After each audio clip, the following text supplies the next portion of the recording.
السلام عليكم ورحمة الله وبركاته. في هذا الفيديو هذه بغيت ندوي ان شاء الله على واحد العادة اللي هي سيئة عندنا سورتو هنايا في المغرب. عند الناس بزاف. شنو هي هذه العادة؟ هو انه من كيمرضوا الوليدات ديالنا بالكحة كتجيهم كيكونوا كيسعلوا ولا كيكحبوا بزاف. اول حاجة اللي كنديروها كنمشيو للفارماسيان وكناخدو اول سيرو ديال الكحة اللي كيقترح علينا مولا فارماسي. هذا الشيء خطأ وكيقدر يتسبب في اضرار خايبه على الصحه ديال وليداتنا. علاش؟ لان الكحه بحد ذاتها ماشي مرض. الكحه كتكون في الغالب ديال الحالات علامه ديال شي مرض، يعني كتبقى تكون علامه مثلا ديال الضيقه، ديال الحساسيه، كتبقى تكون علامه ديال الوليدات اللي كيكونوا كيرجعوا او اللي عندهم ان غوفلو غاسترو اوزوفاجيان، كتكون عندهم الحموضيه طالعه في المعده وكتطلع وكتسبب لهم في الكحه خصوصا في الليل.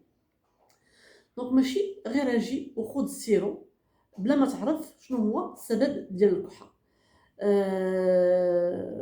بالاضافه ان الكحه عندها دور نافع، لان الواحد ملي كيكون كيكحب كينفس القصبات الهوائيه ديالو، يعني كيتنفسوا دوك لي فوا ريسبيراتوار.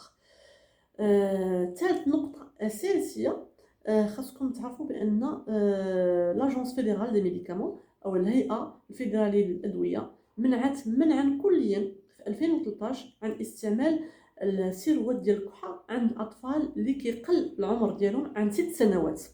علاش؟ لان الاغلبيه ديال هاد السيروات كيحتوي على مواد، خصوصا ماده الكودين. هاد الماده كان عندها تاثير على لي سونتر ريسبيراتوار اللي موجودين في الدماغ، وكتقدر تسبب في اون ديبرسيون ريسبيراتوار ولا يعني الواحد كيتصاب اون ديتريس ريسبيراتوار، ما كيقدرش يبقى يتنفس والله يحفظ كيقدر يتخنق.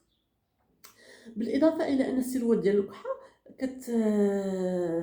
كترطب هذاك الافرازات اللي كيكونوا عندنا، وبالتالي الوليدات الصغار ما يمكنهمش يلوحوا هذوك التناخم، ما كيقدروش يتنخموا ماشي بحال الكبار. وبالتالي هذوك الافرازات كيبقاو يتجمعوا لداخل عندهم في الريه ويقدروا يتخنقوا بهم.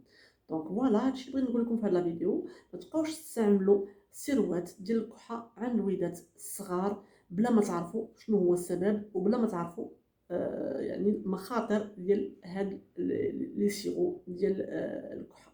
دونك فوالا هادشي بغيت نقول لكم. نهاركم مبارك سعيد.